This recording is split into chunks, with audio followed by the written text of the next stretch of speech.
Some of us are feeling anger and perhaps not knowing how to work with our anger. We may have some defaults, like let the anger just move out of us and let it splat, let it get suppressed back in, and then maybe make us feel really tense later on and have hunched shoulders and things like that. And we also have the alternative to move our anger, to notice our anger, to talk to our anger, ask it, so what's up? Why are we feeling anger? Maybe it's a retaliatory anger. Why do we want to punish someone else? Maybe it's a righteous anger, like I've got a right to be angry. All the different angers might be showing up. Impatience, that's a little bit of an anger. Someone who feels like they've got to be right on somebody's tailgate, just ramming up into them because they're not going fast enough. That's a type of anger. And anger can be a little scary, especially for some of us who were socialized to not be angry, to pretend as if anger didn't exist, or some of us who are socialized to get really angry. And maybe we've even scared ourselves because we got so angry, like, whoa, where did that come from? So the poem today is a single word from the Sanskrit language. It's Prakāśa, Prakāśa. And it means bringing forth light, luminosity, manifestation. We live on a construct of light. Light comes from light. Light begets light. But luminosity is also seen via shadow, via darkness. If you're an illustrator, you might know chiaroscuro. If you like art, you might also know that too. So it would be in a black and white image. We'll often see the light because there's actually a lot of dark. If you think of the surface area being 70% dark and 30% light, we might see that 30% that much better because of the dark. And that's really one of the primary pedagogies, teaching methods of Earth School. We learn light via darkness. We learn love via the lack of love. I'm recording on January 9th, 2026, and we have just experienced a cazimi of Mars and the sun. Mars got as close as he gets to the sun. They're on a conjunction, same degree in Capricorn. And that can alight that kinetic anger, that anger that makes us like, because the sun is the self, and Mars has this amazing light-filled side of drive and accomplishment. The dark-filled side of Mars is actually the side of full destruction.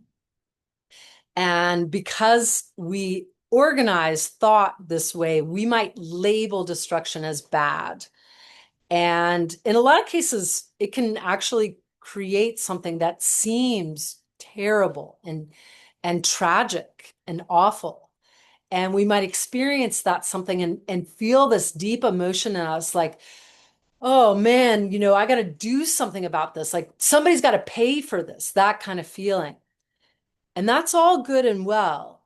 And we will achieve more in our lives. We will be able to fulfill our sacred duty, our svat dharma in our life that much better if we have a sense of being tamed around this.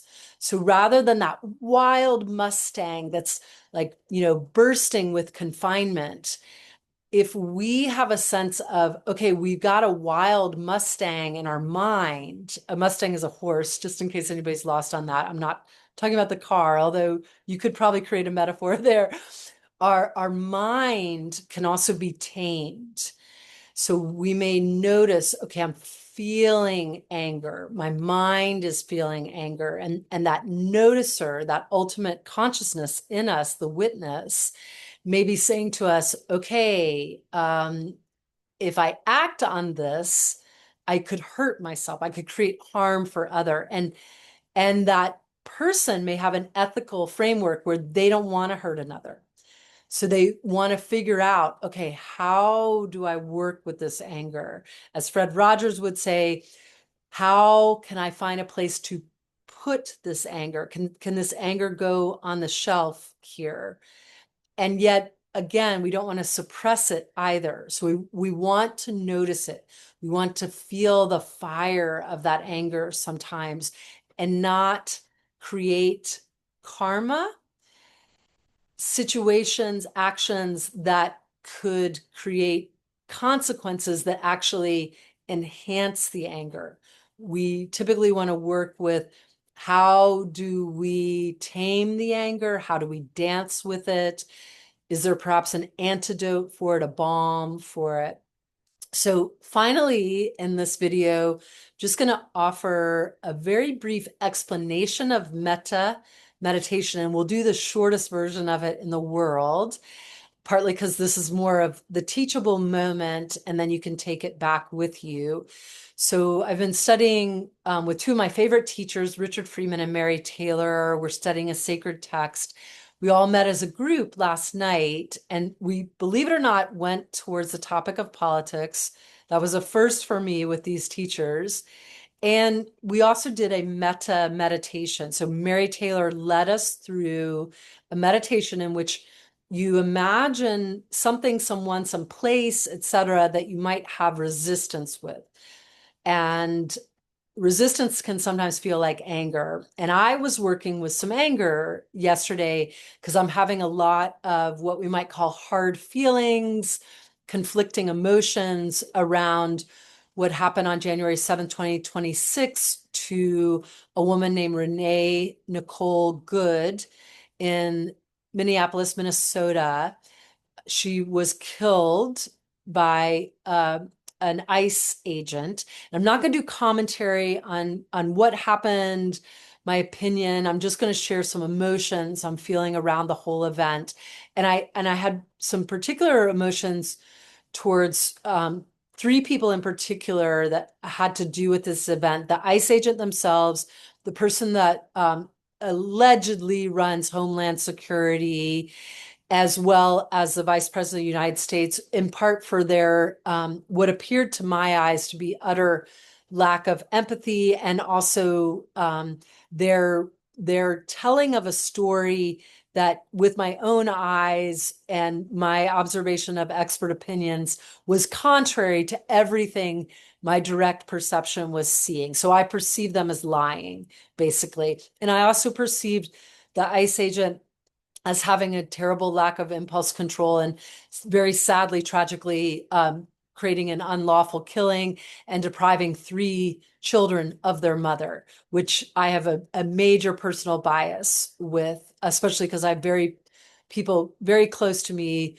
who, as young people, lost their mother. I also have lost my mother, so I have a personal bias there. So in the metta meditation, I chose to aim my resistance towards the people that I saw mishandling this act, as well as being directly involved in this act. And I felt so much anger at the beginning of the meditation, and an inability even to ground, to find a sense of neutrality, to find Prakāśa, the bringing forth of light, the reflectivity of light, to see the divinity of these people, even though I believe that divinity runs through all things. And what I did see from meditative mind, and thankful for Mary Taylor's calm guidance in taking us into the meditation, the talk of safety, the talk of loving kindness, I could start to move into the heart of compassion and expand the space in my heart, literally allow the cardiac muscle, the helical spiralic nature of the heart gland, as well as the heart along the neuroendocrine system, the cardiac plexus, to move into this wide place. And I could even feel the neural activity of the brain of my heart receiving information from the biochemical aspects of my gut instincts, moving up to the brain in my head starting to expand to this place of, wow, these people are in such darkness. These people, like the darkness in the book of Job that is personified as the devil, a fallen angel, they have fallen so far. They are swimming in darkness. They are made of plastic through so many plastic surgical and procedural interventions. They are armed with deep protection and weaponry that can kill at an instant. They are very sadly given the power of these offices that I actually also believe they were possibly unlawfully elected to. And that's a whole nother story I'm not going to go into, but I just could see this level of suffering that these people are going under. And I also very much subscribe to the law of karma. I've seen karma in action. Karma even means action, consequences for actions. It's third law of motion. Each action has an equal and opposite reaction. I could see them just experiencing, the consequences of these actions. It may not even be in this lifetime, but these people in this lifetime will either be very much judged for their actions, probably incarcerated, possibly put into solitary confinement, possibly put to death. I do not believe in the death penalty at all, but karmically that may happen, lawfully or otherwise. They also may be reincarnated into life. I want to cop to the fact that I fully believe in reincarnation. I read past lives, I read future lives on this creation and other creations. And I have seen this again and again in my work. They will for lifetimes be working through this karma that they're creating. And so in the metta meditation, just felt this phenomenal compassion for these people. And I will say, rather than saying but, I will say and, because all these things are happening at once. I could also return to this place of just tremendous compassion for a 6-year-old. I can think of one of my big brothers who at age 7 lost his mother, and he is not alive anymore, and actually died in a really sad way, in part, and this is my belief, not everyone in my family will agree with me, but in part because he lost his mother when he was 7 years old. And now there's a 6-year-old who was just dropped off by her mother, Renee Nicole Good, who will never see her mother again. She goes to school and she will never see her mother in physicality on this earth again in her lifetime. She may well have a huge relationship with the spirit body of her mother. She may meet the person that her mother in a few years reincarnates into. Reincarnations take a little bit of time in between lifetimes. People don't immediately reincarnate because usually they have to go through a school up on the other side, in the other dimensions, that helps them train to embody again. And my heart of compassion, and thank you again, Mary Taylor, for this metta meditation, again, very much like Tonglen, where you were transmuting the feeling into something else. In Tonglen, the intention is with suffering of others. In metta, it's like healing the suffering of others and the whole world. And they're actually so similar, it's almost tricky to create a differentiation in the intentional sphere of both of these forms of meditation. But the concept is that we can hold all of this, and that Prakāśa prevails, this undifferentiated divine light that moves through all of us. Literally, the way that some of the scriptures in the Christian Bible and the Jewish Bible we'll talk about it, is this light that is like the kingdom of heaven that runs through us. It runs literally in the constructs of light in our bodies. It runs through the plasma that we create from. So in Prakāśa, we bring forth, we manifest. And in that meditation last night, it felt like Prakāśa to me because I felt as if I was being able to manifest compassion. And that compassion was helping me hold this anger without suppressing it, without letting it live and become a full-on trigger in the tissues of my body. So as we move forward, my call to action to you, and you're welcome to put it in the comments. I'm doing what I can to build some level of beloved community through awareness on this channel. And through choosing today being our peaceful day, taking a cue from the monks walking set to arrive in Washington, D.C., February 13th, 2026, started on October 26th in Fort Worth, Texas. They walk close to 30 miles plus or minus a day with their dog, Aloka. There are 19 of them. One of them had to actually drop out because he lost his leg to a motor vehicle accident. They have people who are fundamentalists in belief who decide to be aggressive and come up to them and say, oh, this is going to happen to you because you believe this. In those cases, you know what the monks say?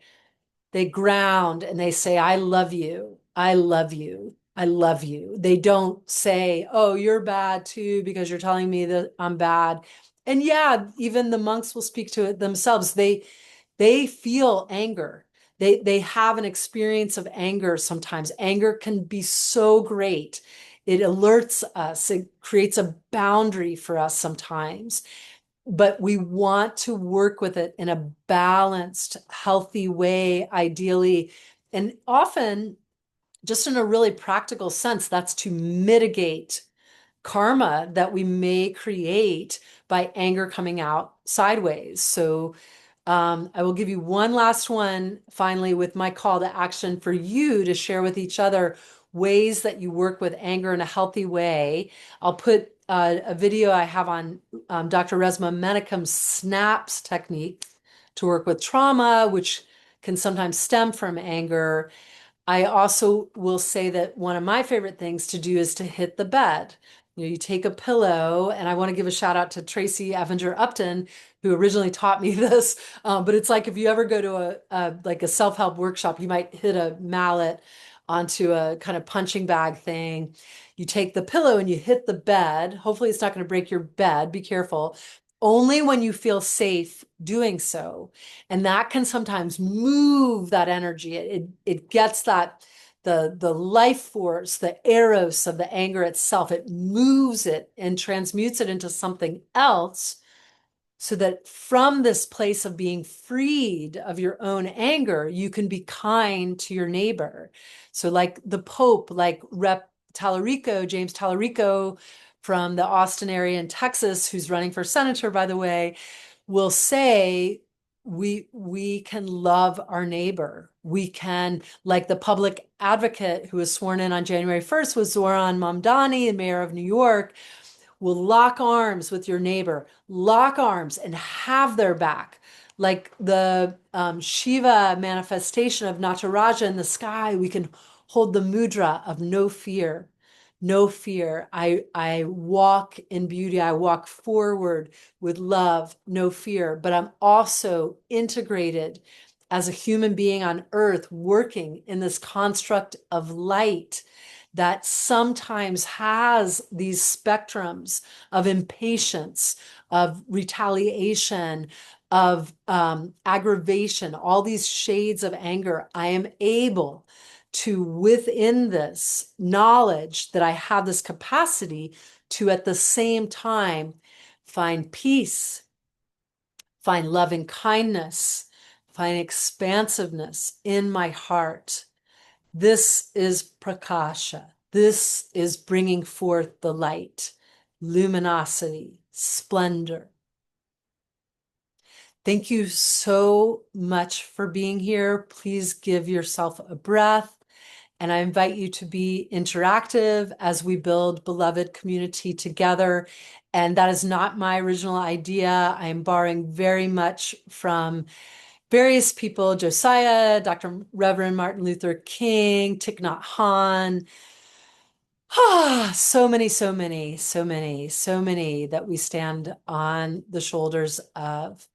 Yours in carrying the light.